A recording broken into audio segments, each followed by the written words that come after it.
श्रुतिम परे स्मृतिम परे भारतम परे भजन्तु भवभीता अहमे नंदम वंदे यस्य लिंदे परम ब्रह्म।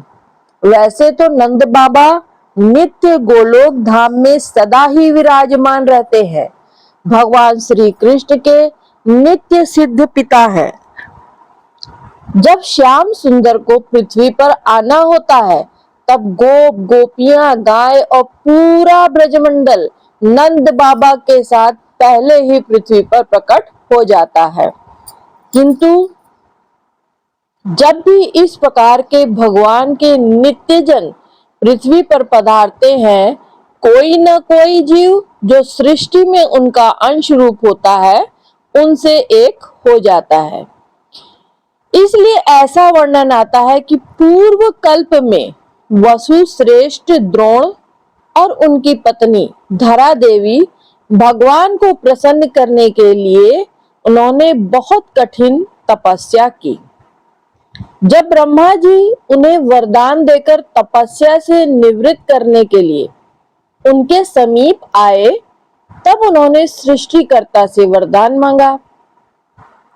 जब विश्वेश्वर श्री हरि धरा पर प्रकट हो तब हमारा उनमें पुत्र भाव हो। ब्रह्मा जी के उसी वरदान के प्रभाव से द्रोण ब्रज में नंद हुए और धारा देवी यशोदा हुई। मथुरा में वृष्णि वंश में सर्व गुणान अलंकृत राजा देवमीर जी हुए। इनकी दो पत्नियां थीं, एक क्षत्रिय कन्या और दूसरी वैश्य पुत्री। क्षत्रिय कन्या से इनके दो पुत्र हुए, शूरसेन जी। इन्हीं शूरसेन जी के पुत्र वसुदेव जी हुए। वैश्य कन्या से हुआ पर्यन जी। ये अपनी माता के कारण गोप जाति के माने गए और मथुरा के अंतर्गत बृहद्वन में यमुना जी के उस पार महावन में इन्होंने अपना निवास बनाया। मथुरा मंडल की गो संपत्ति के ये प्रमुख अधिकारी हुए। इनके पुत्र उपनंद, अभिनंद, नंद, सनंद और नंदन पिता के पश्चात ब्रिज मंडल के गोष्ठ नायकों तथा भाइयों की संपत्ति से योग्य होने के कारण मझले भाई होने पर भी नंद जी ब्रजेश्वर हुए। वसुदेव जी इनके भाई ही लगते थे और उनसे नंद बाबा की घनिष्ठ मित्रता थी। जब मथुरा में कंस का अत्याचार बढ़ने लगा तब वसुदेव जी ने अपनी पत्नी रोहिणी को नंद जी के यहाँ भेज दिया।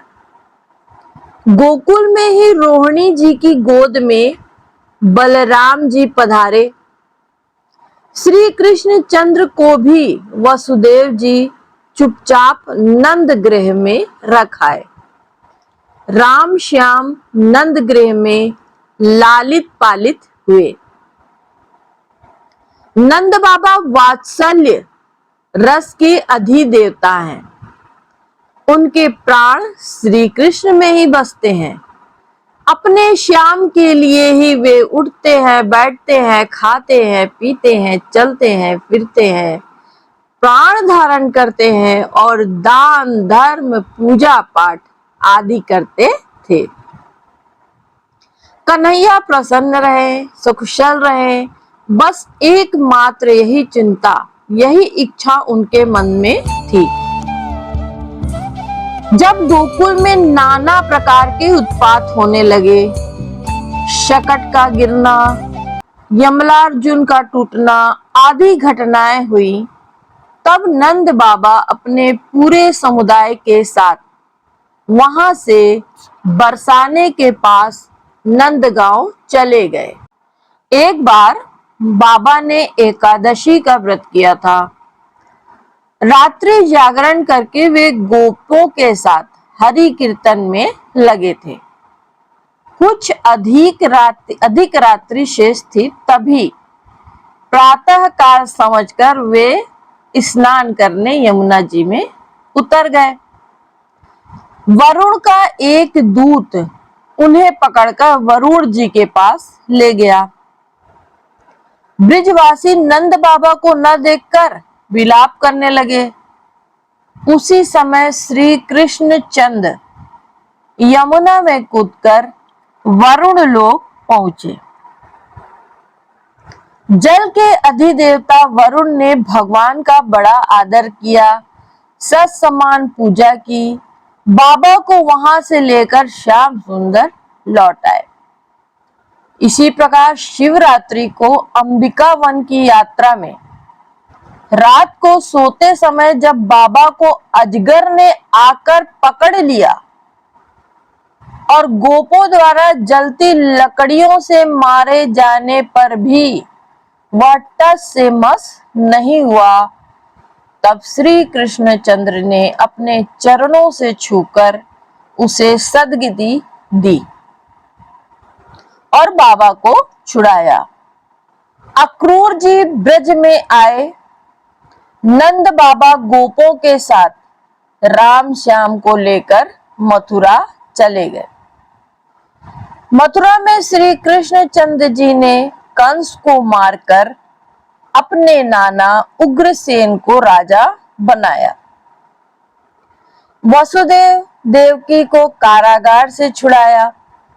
यह सब तो हुआ, किंतु राम श्याम ब्रज नहीं लौटे, वे मथुरा में ही रह गए। नंद बाबा को लौट आना पड़ा ब्रज। जब उद्धव जी श्याम का संदेश लेकर ब्रज आए, तब बाबा ने उनसे व्याकुल होकर पूछा, उद्धव जी, क्या कभी श्याम सुंदर हम सबको देखने यहाँ आएंगे? क्या हम उनके हंसते हुए कमल मुख को एक बार देख सकेंगे? हमारे लिए उन्होंने दावाग्नि पान किया, काली दमन किया, इंद्र की वर्षा से हमें बचाया, अजगर से मेरी रक्षा की, अनेक संकटों से ब्रज का परित्राण किया। उन्होंने उनका पराक्रम, उनकी हंसी, उनका बोलना, उनका चलना, उनकी क्रीड़ा आदि का हम स्मरण करते हैं, और जब हम उनके चरण कमलों में अंकित पर्वत, पृथ्वी, वन और यमुना पुलीन को देखते हैं, तो हम अपने आप को भूल जाते हैं। हमारी यह सब क्रियाएं शिथिल पड़ जाती हैं। श्री बलराम जी द्वारका से एक बार ब्रज आए और 2 महीने वहां रहे।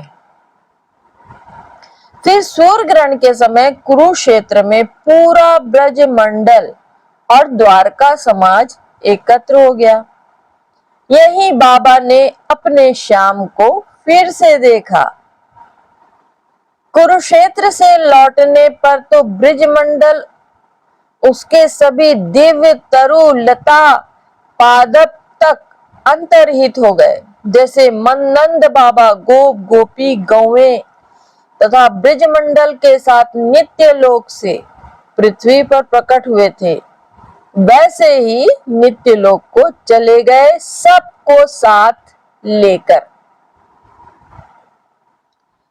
ब्रह्मा आदि सभी देव तथा ऋषि मुनि जिन ब्रज मंडल के निवासियों की कृपा को चाहते हैं, उस बालक, वृद्ध, स्त्री, पुरुष सभी गोपी ग्वालों को कि चरण रज को मैं अपने सिर पर चढ़ाना चाहता हूँ।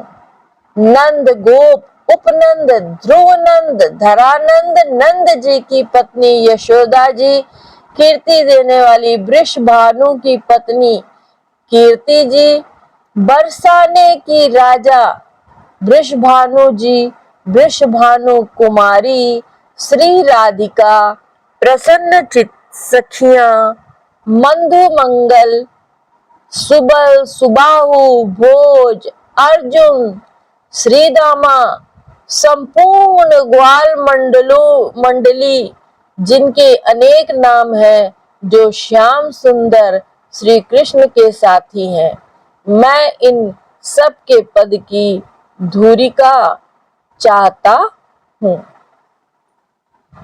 भगवान श्री कृष्ण के लीला के सहचर ब्रिजवासी गण, नंद गोप उपनंद ध्रुव धरानंद जसोदा, कीर्तिदा वृषभानु कुंवरी सहचरी मनमोदा, मंगल सुबल सुबाहु भोज अर्जुन श्रीदामा, मंडल ग्वाल अनेक श्याम संगी बहुनामा, घोष निवासिन की कृपा सुनर बाछित आदि अजय, बाल वृद्ध नर नारी गोप हो अर्थी उन पाद रज।